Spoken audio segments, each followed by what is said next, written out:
Hey guys, இந்த வீடியோவில் டே 2 of Tirupati trip தான் பார்க்க போகிறீங்க. சாமி பார்க்குற அன்றைக்கி டயர்டாக இருப்போன்றதுனால அதுக்கு முன்னாடி நாளே ஷாப்பிங் முடிச்சுக்கிறோன்னு சொல்லிட்டாங்க. ஸோ அதனால் ரூமுக்கு போயிட்டு சீக்கிரமாக ரிஃப்ரெஷ் பண்ணிவிட்டு கிளம்பி வந்துட்டோம். அண்ட் ஒரு சின்ன ஷாப்பிங்கும் பண்ணி முடித்தாங்க. நெக்ஸ்ட் டே மார்னிங் ஃபேமிலியாக மொட்டை போட கிளம்பிட்டோம். அதில் 2 பேர் மட்டும் தப்பிச்சிட்டாங்க. அது யாருன்னு உங்களுக்கே தெரியும். அண்ட் மொட்டை அடிக்கிற இடத்துலையே நாமும் போட்டுக்கிட்டு இருந்தாங்க. மொட்டை அடிச்சுட்டு குட்டீஸ்லாம் நாமத்தோடு சூப்பராக இருந்தாங்க. அண்ட் அன்றைக்கி ஈவினிங் 6 o'clock தான் எங்களுக்கு சாமி தரிசனம். ஸோ அந்த டைமில் வேறு இடத்துக்கு எங்கேயாவது போகலாம்ட்டு ஒரு ஜீப் எடுத்தோம். 3 பிளேஸ் சொன்னாங்க 1000 rupeesக்கு. அதில் ஃபஸ்ட்டு பிளேஸ் தான் இது ஸ்ரீவாரி பாதையில் நீங்கள் இப்போ பார்க்குறது. இந்த இடத்துல தான் சுவாமி நாராயணா வைகுண்டம்லேருந்து வந்த உடனே முதல் முறையாக காலடி எடுத்து வச்ச இடம்னு சொல்கிறாங்க. அடுத்த இடம் சிலா தோரணம். இங்கே நீங்கள் பார்க்குற இந்த ராக் சப்போர்ட்டே இல்லாமல் நிற்கிற மாதிரி இருக்கும். பார்க்குறதுக்கே நல்லா இருந்தது. அடுத்து அப்படியே நடந்து போயிட்டே இருந்தீங்கன்னா சக்கர தீர்த்தம்னு ஒரு இடம் வரும்.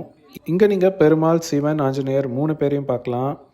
அண்ட் அன்றைக்கி நைட் சாமி பார்த்துட்டு 3rd டே சென்னை கிளம்பிட்டோம். வர வழியில் தான் இவரை பார்த்தோம். அழகாக நின்றுட்டு இருந்தார். அவர் கூட அப்படியே ஃபோட்டோஸ்லாம் எடுத்துகிட்டு அப்படியே கிளம்பி அன்றைக்கி நைட் சென்னை வந்து ரீச் ஆகிட்டோம். இதோட இந்த விலாகை முடிச்சுக்கிறோம். வீடியோ பிடிச்சிருந்தா கண்டிப்பாக சப்ஸ்கிரைப் பண்ணுங்கள். நன்றி.